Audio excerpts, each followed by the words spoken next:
ఈ వారము మనము పరిశుద్ధ గ్రంథంలో నుండి హెబ్రీయులకు రాసిన పత్రిక లేక దానికంటే ముందుగా ఆది కాండము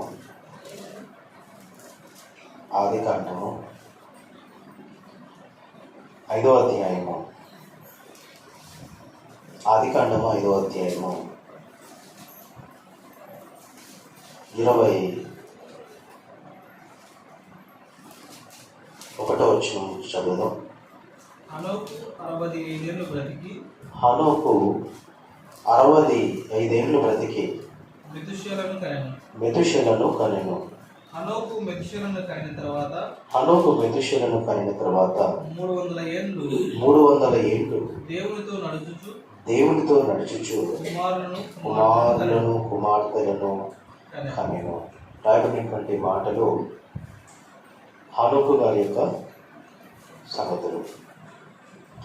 హానోకు ఎంతమందికి తెలుసు? ఈ హానోకు ఎంతమంది తెలుసమ్మా? అందరికి తెలిసిన ఈ హానోకు ఎంతమంది తెలుసు అంటే అందరికి తెలుసు అంటారా? తెలుసా తెలీదా? ఉన్నారు లేట్ సార్ మా ఊర్లో హానోక్ అంటారా? మీ ఊర్లోనే హానోక్ గురించి చెప్పట్లేదు, బైబిల్ ఉన్న హానోక్ గురించి మాట్లాడారు. అయితే ఈ హానోకు ఎవరు అని అంటే ఆదాముకు, మొదటి మానవుడైన ఆదాముకు ముని మనవడు. అర్థమవుతుందా? ముని మనవడు. ఎట్లా ముని మనవడు అంటే ఈ యొక్క హానోకు అనేటువంటి ఈయన ఎనోషు గర్భంలో నుండి వచ్చాడు. ఎనోష్ అనేటువంటి వ్యక్తి ఎవరు అంటే మొట్టమొదటిగా ప్రార్థన చేసిన వ్యక్తి ఎనోషే. ఈ భూమి మీద మొట్టమొదటిగా దేవుడికి ప్రార్థన చేసిన వ్యక్తి ఎవరు అంటే ఈ ఎనోషు ద్వారానే ప్రార్థన ప్రారంభమాయను అని ఉంటుంది 4వ అధ్యాయం 26వ వచనంలో. మరియు షేతులకు కూడా కుమారుడు పుట్టాడు. అతనికి ఎనోషును పేరు పెట్టి అప్పుడు యెహోవా నామమున ప్రార్థన చేయుట ఆరంభమైనది. ఇప్పుడు మనం ప్రార్థన చేస్తున్నారమ్మా? సంవత్సరానికి వస్తారన్నా?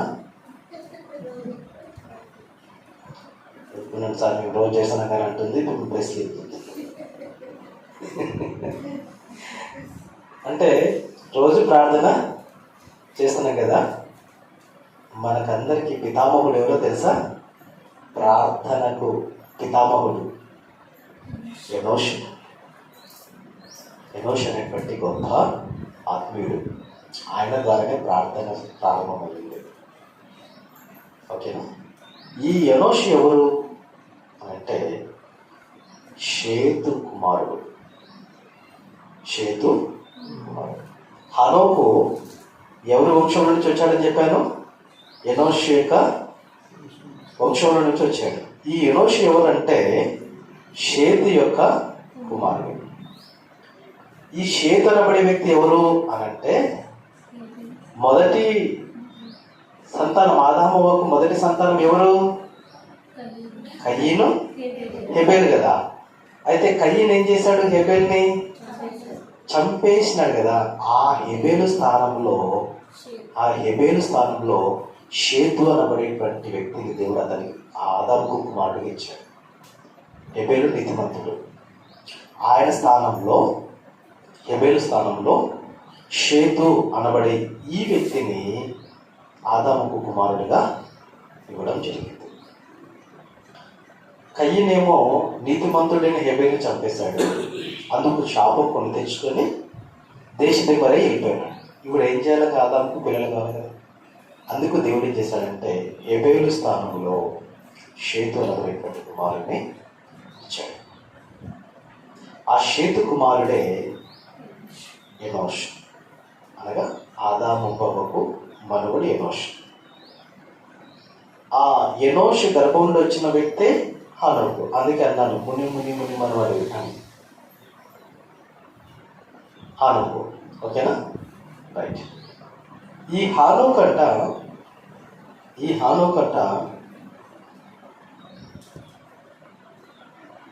షేతు వంశం నుంచి వచ్చిన కుమారుడు. ఓకేనా? మీకు ఇంకొక హానోకుని చూపిస్తా. మీకు ఈ ఒక్క హానోకు గురించి మీకు తెలిసి ఉంటుంది కదా. ఇంకొక హానోకు ఉన్నాడు. ఈయనకంటే ముందు పుట్టాడు. ఆయన ఎవరి వంశం నుంచి వచ్చాడో చూద్దాం. 4వ అధ్యాయము 16వ వచనం. అప్పుడు కయ్యను యెహోవా సన్నిధిలో నుండి బయలుదేరి వెళ్ళి ఏదోనుకు తూర్పు దిక్కున నోదు దేశంలో కాపురముండెను. కయ్యను తన భార్యను కూడినప్పుడు ఆమె గర్భవతి. ఎవరున్నారు ఇక్కడ కూడా ఒక హానోకున్నాడు. అర్థమవుతుందా? అంటే కయ్యనుకు అనగా ఆదాము మొదటి కుమారుడికి కుమారుడు పుట్టాడు. అతని పేరు కూడా హానోకే.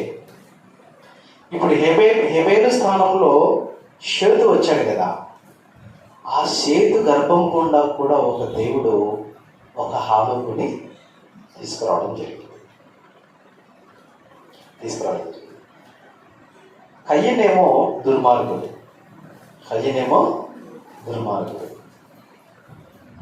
షేతేమో నీతిమంతుడు. కనుక ఆయన గర్భం నుండి వచ్చిన వాళ్ళంతా కూడా నీతిమంతుల వంశమే వచ్చేసింది. విషయం చెప్పనా? ఈ షేతు వంశంలో నుండే యేసుక్రీస్తు వారు కూడా వచ్చారు.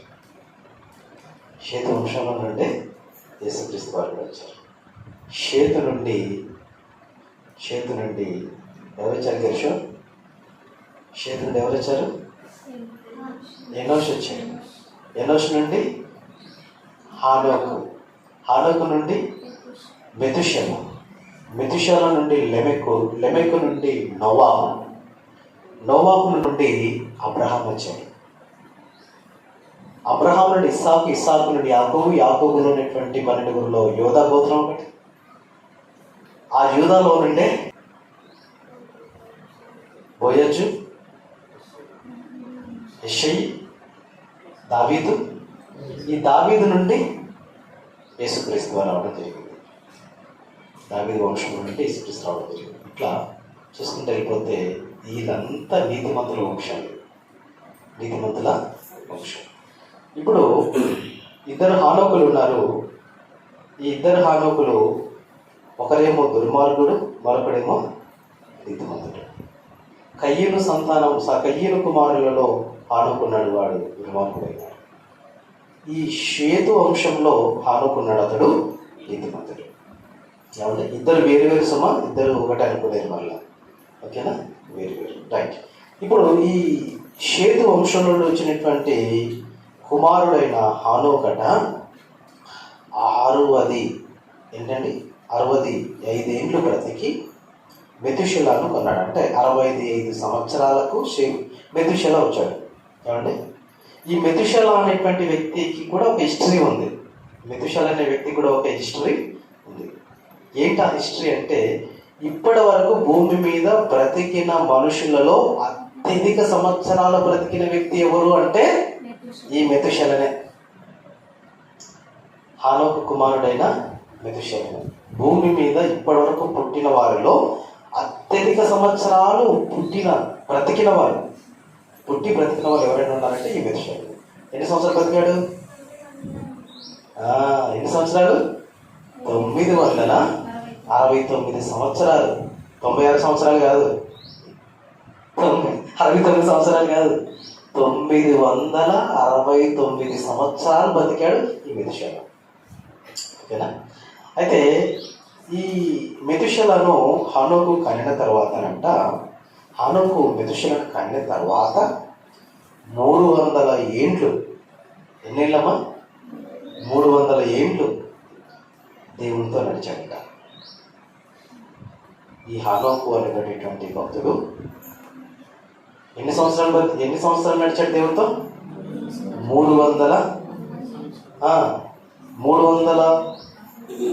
ఆయన సంవత్సరాలు 300 ఏళ్ళు అంటే ఆయన కనిన తర్వాత 300 ఏళ్ళు దేవునితో నడిచిన వాడిగా ఉన్నాడు. అంటే హానోకు దినములన్నీ 365 ఏళ్ళు. హానోకు దేవునితో నడిచిన తర్వాత దేవుడు అతన్ని తీసుకొని పోయాను కనుక అతడు లేకపోయాను. అర్థమవుతుంది కదా. తండ్రేమో 365 సంవత్సరాలు, కుమారుడేమో 969 సంవత్సరాలు. ఎంత వ్యత్యాసం! త్రిపుల్ బతికాడు. తండ్రి కంటే త్రిపుల్ అయిపోయింది కదా. అంటే ఆశ్చర్యం ఏంటంటే, లేకుంటే మనం ఆలోచించాల్సిన విషయం ఏంటంటే, హానోకు అనబడేటువంటి భక్తుడు 365 సంవత్సరాలు బ్రతికిన నాళ్ళు దేవుడితో నడిచినాడట. ఎవరితో నడిచాడమ్మా? మనం ఎవరితో నడుస్తున్నాం? మనం ఎవరితో నడుస్తున్నాం అంటే, మాకున్నలే ఒక హానోకు, లేకుంటే మాకున్నలే ఒక ఫలానా ఆవిడే, వాళ్ళతో నడుచుకుంటూ ఊతుటి మేము వెంకయ్యపల్లి వరకు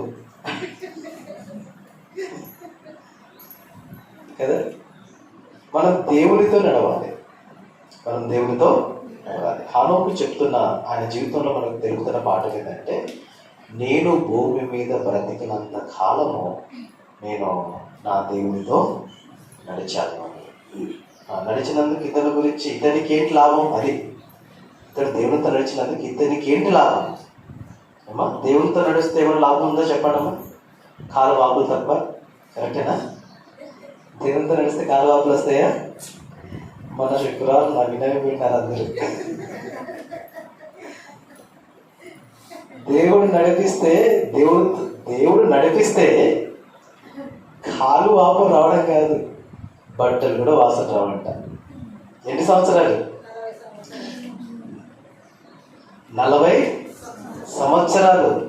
40 రోజులు కాదు, 40 గంటలు కాదు, 40 నెలలు కాదు, 40 సంవత్సరాలు దేవుడు నడిపిస్తే కదా.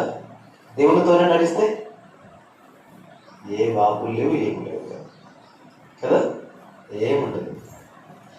ఏమో మనకు దేవుడు ఎంతకాలం ఆయుష్కాలం ఇచ్చాడు? బహు కొద్ది కాలం కదా, బహు కొద్ది కాలం. మరి హానోకు ఏమో తను జీవించినంత కాలము దేవునితో నడిచాడట. మనం కూడా జీవించినంతకాలం దేవునితో నడవాలి. నడిస్తే తన వంశమంతా ఆశీర్వదించబడిందండి. తన వంశమంతా ఆశీర్వదించబడింది. ఆయుష్ విషయంలో,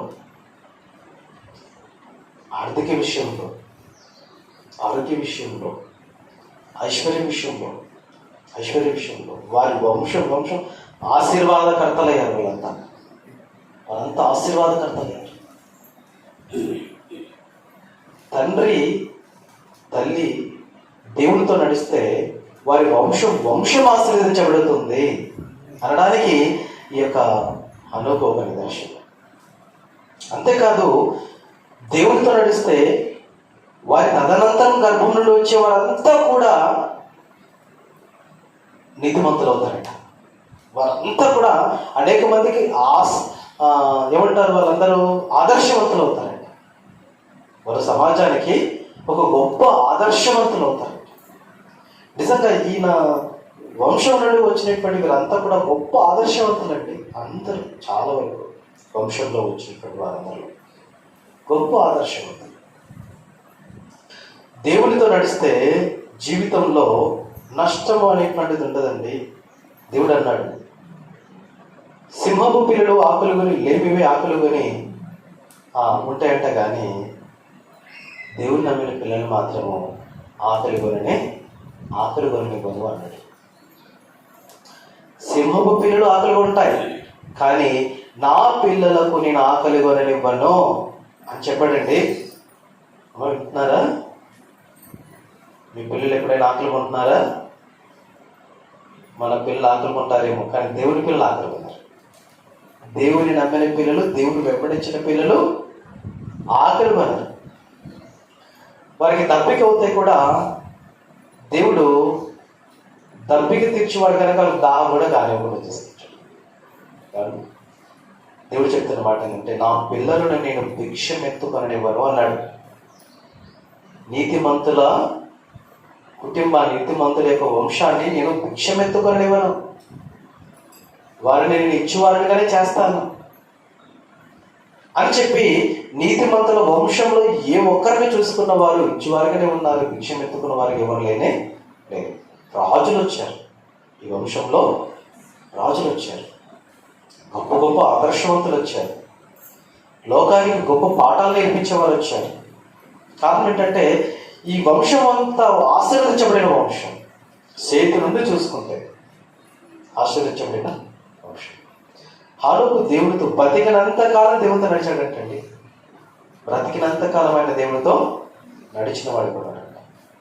అందుకు దేవుడు ఇతని విషయంలో మాట్లాడుతున్న సంగతి ఏంటంటే, హనోకు ఎలాంటి వాడు అంటే, హెబ్రీయులకు రాసిన పత్రిక 11వ అధ్యాయం 5వ వచనంలో హనోకు ఎలాంటి వాడు నాకు అని దేవుడు అంటున్నాడో చెప్తున్నాడు అక్కడ.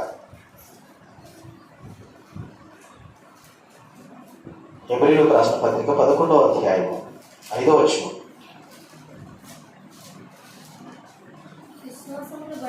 విశ్వాసమును బట్టి హనోకు మరణము చూడకుండానట్లు కొనుకోబడెను. అతడు కొనిపోబడక మునుపు, ఏమండి, కొనిపోబడక మునుపు దేవునికి ఇష్టుడై ఉండనని సాక్ష్యము పొందెను. ఇదండి దేవుడు హానోకు గురించి దేవుడు ఇస్తున్న ఒక గొప్ప సర్టిఫికేట్. దేవుడు ఏమిస్తున్నాడు ఇతనికి? ఏమిచ్చాడు ఈయనకు? ఏం సర్టిఫికేట్ ఇచ్చాడు ఇతనికి? హనోకు నాకు ఇష్టుడైన వాడు, నాకు ఇష్టుడు. హనోకు నాకు ఇష్టుడు. మనం దావీదు గారు ఒక్కరే దేవుడికి ఇష్టుడని చదివింటాం కదా. దావీదు దేవుని ఇష్టానుసారుడైన మనుషుడు అని చదివారు కదా. వారి యొక్క పూర్వీకుడైనటువంటి హానోకు అలాంటి వాడే, దేవునికి ఇష్టుడు. కాబట్టే ఆయన గర్భాల గుండా వచ్చిన వీరంతా కూడా దేవునికి ఇష్టలుగానే ఉన్నారు. నిజంగా అంటే ఎంత ఆత్మీయమైనటువంటి వంశం అండి ఇది. ఎంత ఆత్మీయమైనటువంటి వంశం. వంశాలంతా కూడా దేవునికి ఇష్టలుగా ఉన్నారటండి. దేవునికి ఇష్టలుగా ఉన్నారు. దేవునికి ఇష్టడై ఉండేను. అతడు కొనిపోబడక మునుపు దేవునికి ఇష్టడై ఉండేనని సాక్ష్యము పొందెను. కనుక దేవుడు అతన్ని కొనిపోయాను గనుక అతడు కనబడలేదు అన్నాడు. ఏమో మనము దేవునికి ఇష్టంగా ఉన్నామా? మనం ఎవరికి ఇష్టంగా ఉన్నాము? ఈ భూమి మీద మనకి ఎవరికి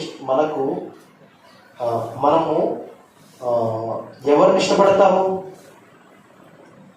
వారికి ఇష్టం అవుతాం కదా. మనము ఎవరిని ఇష్టపడితే వాళ్ళకి మాత్రమే ఇష్టం అవుతాం. హానోకుకు దేవుడు అంటే ఇష్టం అంట. హానోకుకు దేవుడు అంటే ఇష్టం అంట. కాబట్టి హానోకుని దేవుడు ఇష్టపడ్డాడు అని రాయబడింది. ఇప్పుడు మనకు ఎవరంటే ఇష్టం? దేవుడు అంటే ఇష్టం అంటే సుజాతమ్మ. మిగతా వారు మాకు ఎవరంటే ఇష్టం అంటే నిద్ర అంటే ఇష్టం అంటారు కదా. మాకు ఎవరంటే ఇష్టం అంటే టీవీ చూడడం అంటే ఇష్టం. మాకు ఎవరు ఇష్టం అంటే సెల్ చూడడం మాకు ఇష్టం. మీకేమి ఇష్టం అంటే బాగా బిర్యానీ తిని పడుకోవడం అంటే ఇష్టం. మీకు ఎవరు ఇష్టమో అని చెప్పేసి అంటే కొందరు సినిమా హీరోలు చెప్తాడు, పలాని హీరో ఇష్టం, పలాని హీరోయిన్ ఇష్టం అని చెప్తూ ఉంటారు కదా. మనకి ఎవరు ఇష్టం అంటే రాజకీయ నాయకుల గురించి మీరు చెప్తుంటారు అవునా. మీకు ఎవరు ఇష్టము అంటే ఏమండి పలాని యొక్క స్నేహితుడు, బంధువులు ఇష్టం అని చెప్పేసి మాట్లాడుతూ ఉంటాం. ఇవన్నీ కాదు. ఈ భూమి మీద బ్రతికినంత కాలము మనకు దేవుడు అంటే ఇష్టం కావాలి. దేవుడు అంటే మనకి ఏం కావాలి? దేవుడు మనకి ఇష్టం కాకపోతే దేవుడికి ఇష్టం వచ్చినట్టు మనం బతకలేమమ్మా. దేవుని మనం ఇష్టపడకపోతే దేవునికి ఇష్టమైనట్టుగా మనం బ్రతకలేము. ఈరోజు మధ్యాహ్నం ఒక ప్రశ్న వచ్చింది నాకు. ఆత్మీయ సహోదరి యొక్క అమ్మాయి మాట్లాడి, అంకుల్ మనము ఆత్మీయాత్రలో ఎంతవరకు ముందుకు సాగుతున్నాం అన్నది. ఎంత పర్సెంటేజ్కి వచ్చామని. మంచి ప్రశ్నేనమ్మా. అయితే అది నీ విశ్వాసం మీద, నీ భక్తి మీద, నీ క్రియల మీద ఆధారపడి ఉంది. నువ్వు దేవుని ఎంత ఇష్టపడి ఉంటే నువ్వు అంత దేవుడికి దగ్గర అయి ఉంటావు. నువ్వు దేవుని ఎంత ఇష్టపడి ఉంటే అంత దేవుడికి దగ్గర అయినట్లే. మన భక్తే, మన విశ్వాసమే, మన క్రియలే దేవుడికి మనం ఎంత దగ్గరగా చేరాము అన్నది తెలుస్తుంది. నాకేం తెలుస్తుందమ్మా, అది నీ జీవితం. అది నువ్వు ఎంత పర్సెంటేజ్లో వచ్చినావో నాకు తెలియదు. అది బైబిల్ అనే అర్థం ముందు నువ్వు పరీక్షించుకోమా అని చెప్పినావు. బైబిల్ అనే అర్థం ముందు ఏం చేయాలా? మనల్ని మనం పరీక్షించుకుంటే వింటున్న వాక్య ప్రకారం ఎంతవరకు నడుచుకుంటున్నామో మనకు అర్థమవుతుంది.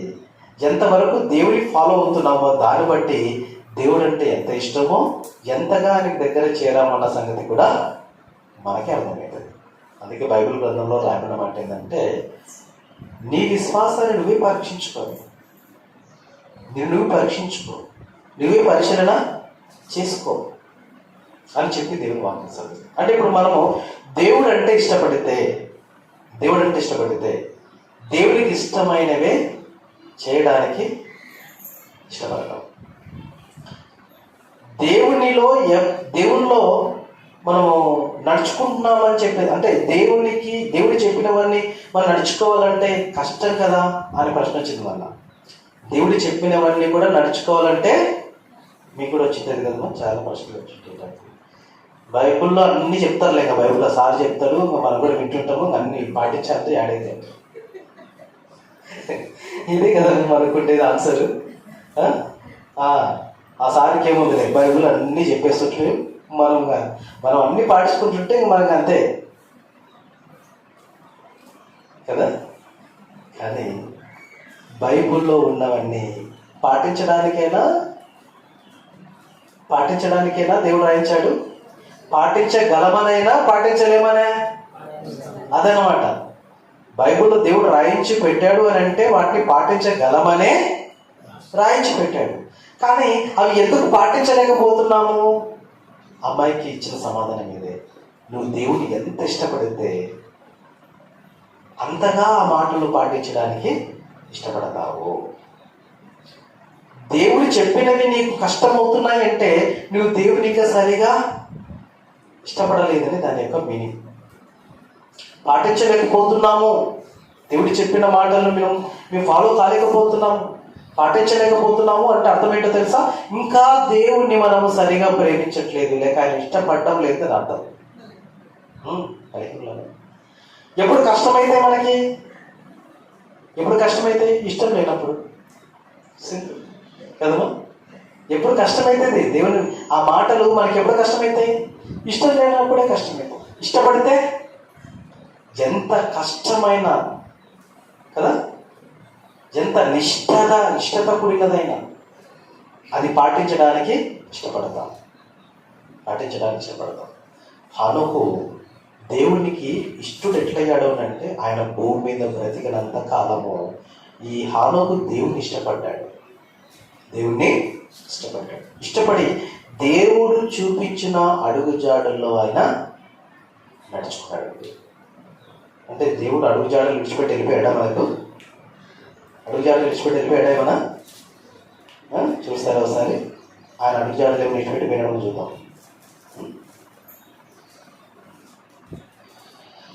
చదువుదాం. మొదటి పేతురుగా రాసిన మొదటి పత్రిక 2వ అధ్యాయం. పేతురుగా రాసిన మొదటి పత్రిక 2వ అధ్యాయం 20వ వచనం 21వ వచనం. క్రీస్తు కూడా మీ కొరకు బాధపడి మీరు తన అడుగు జాడల యందు నడుచుకున్నట్లు మీకు మాదిరి ఉంచిపోయెను. ఎవరికి మాదిరి? మనకు. ఏంటా మాదిరి? ఆయన అడుగు జాడలు విడిచిపెట్టి పెట్టాడంట. ఇప్పుడు వర్షం వచ్చిందమ్మా, మొత్తం బురద బురదగా ఉండిపోవడానికి కదా. అప్పుడు మనకంటే ముందు ఒకరు అచ్చులేసి పెట్టారు ఇట్లా కదా, బురదలా చేసి పెట్టారు. అప్పుడు మనం వెనకలు వచ్చేవారు ఏం చేస్తారు? అదే కాళ్ళ అడుగులో అదే కాదు, ఎందుకని బురద అంటకుండా ఉండడం కోసం. మరి ముందు వెళ్ళిపోయినానికి ఏమైంటది అదనమాట. అలా వదిలిపెట్టిపోయిన ప్రభుని అనిపిస్తున్నారు. బురదంతా ఆయన అంటించుకున్నాడు కదా, గడిసంతా ఆయన అంటించుకుని పోయినాడు. మనకు మాత్రం చక్కటి అడుగులను ఏర్పాటు చేసి వెళ్ళాడు. ఆయన అంటున్నాడు, నేను అడుగు జాడలు విడిచిపెట్టి వెళ్ళాను, మీరు నా అడుగుల్లో అడిగేసి నా వెంబడి రండి అన్నాడు.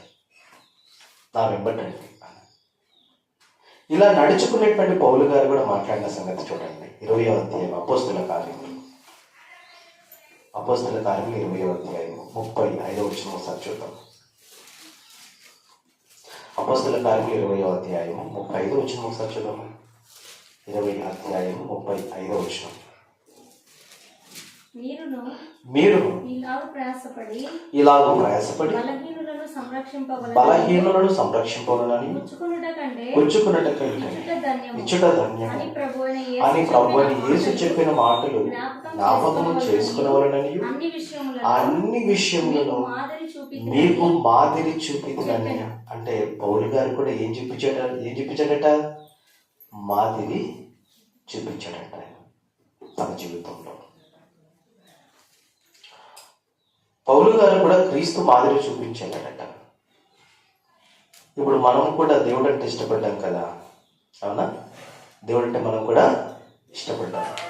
మనము ఎవరికి మాదిరిగా ఉన్నాము? ఎవరికైనా మాదిరిగా ఉన్నామా? హనోకు తన తదనంతరము వారికి మాదిరిగా ఉన్నాడట. తన తదనంతరం వారికి హనోకు ఎట్లున్నాడు? దేవునితో నడిచి తన తదనంతరపు యొక్క వంశానికి మాదిరిగా ఉన్నాడు. ఆయన మాదిరి అయ్యాడు. ఆయన దేవుడికి ఇష్టడుగా ఉన్నాడు. ఆయన వంశంలో బ్రతికాడు. మాదిరి మాకు కావాలి. దేంట్లో మాదిరి? ఆత్మ సంబంధమైన అన్ని విషయంలో. ఓకేనా? ఒక కూతురు అంటుంది, ఒక కూతురు ఏమంటుందంటే, పెళ్లి కాకముందు వాళ్ళ అమ్మ వాళ్ళ నాన్నతో గొడవ పడుతున్నటువంటి గొడవ సమయంలో తిడుతున్నటువంటి తిట్లన్నీ నేర్చుకున్నాడ. తిట్లన్నీ నేర్చుకొని ఈ అమ్మాయి పెళ్ళి అయిన తర్వాత ఈ అమ్మాయి కూడా గొడవ పడినప్పుడు తిట్లన్నీ తిట్టేస్తుందంట. ఏమంటే తిట్టేస్తున్నావు అంటే, మా అమ్మ నాకు మాదిరి అంటుందంట. మా అమ్మ నాకు మాదిరి అంటే గొడవ పడిన ప్రతిసారి కూడా భర్తను ఎట్ట తిట్టాలో మా అమ్మాయి నాకు బాగా నేర్పింది. తిట్టిన తర్వాత ఒకవేళ పొరపాటున నోరు చేసుకొని చేసుకుంటే కూడా ఎట్ట తిరిగి మళ్ళా రియాక్షన్ ఇవ్వాలి కూడా నాకు మాదిరి మా అమ్మాయి అని చెప్పని కూతురు అంటున్నారు. మనం దేనికి మాదిరిగా ఉన్నాం? ఆత్మ సంబంధమైన ప్రతి విషయంలో మాదిరి ఉన్నామా మనము? మన చుట్టూ ఉండే వారికి, మన తర్వాత తదనంతరం వారికి. హనోకు మాత్రం అలాగే ఉన్నాడు. హనోకు మాత్రం ఎలా ఉన్నాడండి? తన తర్వాతి వారికి మాదిరికరంగా ఉన్నాడు. నిజమేనండి. బైబిల్లో దేవుడు చెప్పిన మాట ఏంటో తెలుసా? తండ్రి ఏది చేయటం కుమారుడు చూచునో కుమారుడు అదే చేస్తాం. తల్లి ఏది చేయట కూతురు చూచునో కూతురు అదే చేస్తుందట. దేనికి మాదిరిగా ఉన్నాము? ఆత్మ సంబంధమైన ప్రతి వాటికి హనోకు మాదిరిగా ఉన్నాడట. హనోకు మాదిరిగా ఉన్నాడు. ఆయన అడుగుజాడల్లో తన వంశం కూడా నడుచుకుంది. ఆయన దేవుడికి ఇష్టడుగా ఉన్నట్లుగా ఆయన వంశంలో వచ్చిన వారు కూడా దేవుడికి ఇష్టడుగా బ్రతికారు. మాదిరి. మనం దేనికి మాదిరిగా ఉన్నాము? చెడుకు మాదిరిగా ఉన్నామా? దైవత్వానికి మాదిరిగా ఉన్నామా? ఒకసారి ఆలోచన చేసుకోండి. ఆనాటి ఆ హనోకు భక్తుడు ఏ దేవుడిని అయితే నమ్మాడో మనం కూడా అదే దేవుడే నమ్మాము. ఆనాడు ఆ భక్తుడు దేవునికి ఇష్టడుగా బ్రతికాడంట. అనేకులకు దైవత్వములకు మాదిరిగా ఉన్నాడంట. మరి మనము ఆయనకులాగా మనం దేవుడికి ఇష్టలుగా ఉండాలి, అనేకులకు దైవ సంబంధం విషయంలో మాదిరిగా ఉండాలి అంటే మనము దేవునితో నడవాలి. మనం దేవునితో నడవాలి. ఎవరితో నడుస్తున్నామంటారు? మరి ఎవరితో నడుస్తున్నామా? ఎవరితో నడవాలి? ప్రభుత్వం నడవాలి. నిజంగా ఒకసారి ఆలోచించండి. ప్రభుత్వం నడిస్తే మనకు ఆశీర్వాదాలు వస్తాయి, శాపాలు వస్తాయి. ప్రభుత్వం నడిస్తే మనం ఆరోగ్యంగా ఉంటామా, అనారోగ్యంగా ఉంటామా? ప్రభుత్వం నడిస్తే మనం ఆశ్రయించబడతామా, శపించబడతామా? మనల్ని ఆస్తికర్తలుగా చేస్తాను, తలెత్తుకునే వారిగానే చేస్తాను. ఇంకో విషయం చెప్పనా, మనకి ఏమి లేకపోయినా ఆయన మాత్రం మనల్ని బిచ్చం ఎత్తుకొనివాడు. మనకి ఏమి లేకపోయినా ఆయన మన పస్తులు ఉంచాడు. ఎందుకంటే మనం నమ్మిన దేవుడు నమ్మదగిన దేవుడు. ప్రేమ వల్ల ఆ దేవుడి మాటలు చెప్తున్న సంగతి ఏంటంటే, నాకు ఇష్టలుగా మీరు ఉండండి. నాకు ఇష్టలుగా మీరు ఉండండి. ఇష్టలుగా ఉండాలి అంటే మీరు నాతో పాటు నడవాలి, నా వెంబడి రండి, నాతో పాటు నడవాలి. సరే, ఇక్కడ హానోకు గారు దేవునికి ఇష్టడుగా ఉన్నాడు. ఇక చాలామంది ఇక్కడ ఒక విషయాన్ని మీకు వివరిస్తాను.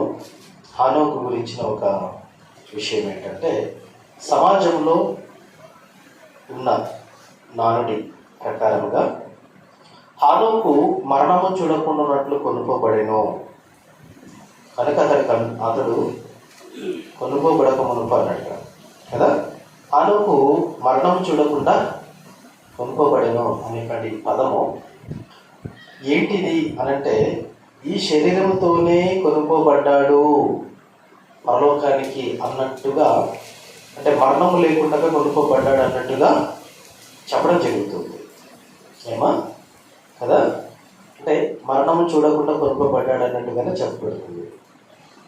వాస్తవానికి హానోకు గారికి శరీరం ఉందా లేదా? ఉందమ్మా. శరీరంలోనేనా ఉండింది ఆయన? అవును, హానోకు గారు శరీరంలోనే ఉన్నాడు. తర్వాత ఏలియా గారు కూడా శరీరంలోనే ఉన్నాడు. అయితే వీరిద్దరికి మరణము చూడకుండా కొనుక్కోబడ్డారనే పేరు వీరికి ఉంది. వీరి మరణము మరొకరు ఎవరు కూడా చూడలేదు. అది వీరి కథ. వీరి మరణం అనేటువంటిది, అమ్మ మనం మరణిస్తే ఎవరన్నా చూస్తారో చూడరా? చూస్తారు కదా. ఎంతమందిని చూస్తాం కదా, చాలా మందిని చూస్తాం. చనిపోయినటువంటి వారి దగ్గరికి ఎంతమంది వెళ్ళి చూడడం జరుగుతుంది. కానీ వీరు మరణించిన స్థితి చూసినప్పుడు వీరి మరణం అనేటువంటిది ఇంకొకరు ఎవరు కూడా చూడలేదు. మరి వీరు శరీరాన్ని విడిచిపెట్టిపోయినారా లేదా అని ఆలోచన చేస్తే, వీరి శరీరాన్ని విడిచిపెట్టి దేవునితో పాటు ఉండడం జరిగింది. ఎలా చెప్పగలము అని అంటే, ఆత్మకు మరణం లేదు. ఆత్మకి ఏమి లేదమ్మా? మరణం లేదు. శరీరం అనేటువంటిది ఆత్మ తొడుక్కున్న తొడుగు, ఆత్మ ధరించుకున్న ఒక తొడుగు. ఇది దేవుడుండే లోకమునకు ఈ తొడుగుతో పాటు వెళ్ళడం సాధ్యము కాదు. ఎందుకనంటే రక్త మాంసములు దేవుని రాజ్యమును స్వతంత్రించుకుని నేరవు అంటారు. అనగా ఈ శరీరాలతో దేవునితో పాటు ఉండడం సాధ్యం కానే కాదు. ఎందుకంటే అది ఆత్మనుండే లోకం, శరీరాలు ఉండే లోకం కానే కాదు. మరి శరీరాన్ని విడిచిపెట్టిపోయాడా అంటే, శరీరాన్ని విడిచిపెట్టి పోవాలి. ఈ గూడుని విడిచిపెట్టే పోవాలి. కానీ ఈ గూడు ఎక్కడ విడిచాడో, ఏ స్థలంలో విడిచాడో, ఎప్పుడు విడిచాడన్నది ఎవరికి తెలియదు. కానీ శరీరాన్ని విడిచి మాత్రం ఆయన వెళ్ళాడు. బైబిల్ గ్రంథంలో ఎబ్రిల్ రాసిన పత్రిక ఇదే 9వ అధ్యాయం చూడండి. 9వ అధ్యాయము 27 వచ్చిన ఒకసారి చదవండి. 9వ అధ్యాయం 27 వచ్చిన చదువుతున్నాను. మనుషులు ఒక్కసారి మృతి పొందవలనని నియమించబడేను. ఏమంటే ఏం జరిగింది ఇక్కడ? మనుషులు ఒక్కసారి నియమించబడేను, ఆ తర్వాత తీర్పు జరుగును అన్నాడు కదా. అంటే మనుషులు శరీరం ధరించుకొని వచ్చిన తర్వాత వారికి ఒక నియమం ఉంది. ఏంటా నియమము? తప్పకుండా మరణించే వెళ్ళాలి అనేది. మరణించే వెళ్ళాలి అనేటువంటిది ఒక నియమము దేవుడు విధించాడు. ఇది నియమము, దేవుడు నియమించిన నియమం. ఈ నియమాన్ని అందరికీ అప్లై అవుతుంది. అది అందరికీ అప్లై అవుతుంది. ఇకపోతే కీర్తనలు 89:48. కీర్తనలు 89:48. మరణమును చూడక బ్రతుకు నరుడు ఎవడు అన్నాడు. మరణము చూడక బ్రతికే నరుడు ఎవడు అన్నాడు. అంటే భూమి మీదకి శరీరాన్ని ధరించుకొని వచ్చిన వారెవరైనా కానీ ఏం చేయాలి? ఏం కావాలి? వారు మరణము కావాలి. అనగా శరీరాన్ని విడిచిపెట్టి పోవాలి. శరీరం విడిచిపెట్టి పోవాలి. కానీ ఈ హానోకు ఏలియా అనబడేటువంటి వారి యొక్క మరణం అనేటువంటిది జరిగింది. కానీ అది ఎవరికి తెలియదు, ఎవరు చూడలేదు. ఎవరు కూడా వారి మరణము చూడలేదు. వారు మరణించారు. ఎప్పుడు మరణించారు, ఎలా మరణించారు అన్నది ఎవరికి తెలియదు. వారి మరణము ఇంకొకరు ఎవరు చూడలేదు. ఇది వారి మరణము ఇంకొకరు ఎవరు చూడలేదు. అయితే వారు బ్రతికినంత కాలం మాత్రము ఏమండి వారు ఆత్మ సంబంధులుగా బ్రతికారండి. వారి శరీరాన్ని ఖాతరు చేయలేదు. ఖాతరు చేయలేదంటే లెక్క చేయలేదు అని అర్థం. ఆంధ్రలో ఖాతరు అంటారు. లెక్క చేయలేదు. ఈ శరీరాన్ని ఆ శరీరాన్ని ఆయన లెక్క చేయకుండా దేవుడు చెప్పినట్టుగా చేసుకుంటూ, దేవుడు పొమ్మన్నట్టుగా పోతూ, దేవుడు నడుచుకోమన్నట్టుగా నడుచుకుంటూ వెళ్తున్నాడు హానోకు. ఇకపోతే చాలా మంది ఇచ్చిన ఆన్సర్ ఏంటంటే, ఒక అమ్మాయి చెప్పిందంట సండే స్కూల్లో. ఒక అమ్మాయి హానోకు దేవుడితో నడిచాను అంటే ఇది అమ్మాయి తెలుసుకున్న మాట. ఏంటది అంటే, హానోకు దేవుడు ఇద్దరు కలిసి భుజాల మీద చేసుకుని నడుచుకుంటూ మాట్లాడుకుంటూ అలా ప్రయాణం సాగిస్తూ ఉంటే హానోకు ఇల్లు దూరం అయిందంట, దేవుడి ఇల్లు దగ్గర అయిందంట. వెనక్కి తిరిగి చేస్తే ఆయన ఇల్లు దూరం అయ్యేసరికి, దేవా నేను చాలా దూరం నడిచి వచ్చాను, నేను నా ఇంటికి వెళ్ళిపోతాను అంటే దేవుడు, హానోకు నువ్వు నాతో ఇంతవరకు నడిచావు కదా, నీ ఇంటికి వెళ్ళాలంటే చాలా దూరము, నా ఇంటికి చాలా దగ్గర, పద నాతో పాటినా అని చెప్పేసి తీసుకెళ్ళిపోయాడనమాట. అనేది ఒక సండే స్కూల్ అమ్మాయి చెప్పిన విషయం. అయితే దానికి కరెక్ట్గా ఆన్సర్ చెప్పడానికి రాదు. కానీ ఆన్సర్ ఏంటంటే ఇదనమాట. ఏంటి ఆన్సర్ అంటే, దేవునితో నడిచినటువంటి ఆయన శరీర సంబంధమైన విధి విధానాల్లో కాకుండా దేవుడు చెప్పినట్టుగా ఆత్మానుసారమైన జీవితాన్ని ఆయన కొనసాగించాడు. నడిచాడు అంటే దేవుడు చెప్పినట్టుగా జీవించాడు అని అర్థం. దేవుడు చెప్పినట్టుగా జీవించాడు. బ్రతికినంతకాలము దేవుడు అంటే ఇష్టము, దేవుని మాట అంటే ఇష్టము, దేవుడు చెప్పిన సూక్తులు అంటే ఇష్టము, ఆయన చూపిన బాటలు అంటే ఇష్టము, ఆయన చెప్పినటువంటివన్నీ చేయడానికి హానోకుకు ఇష్టమైంది.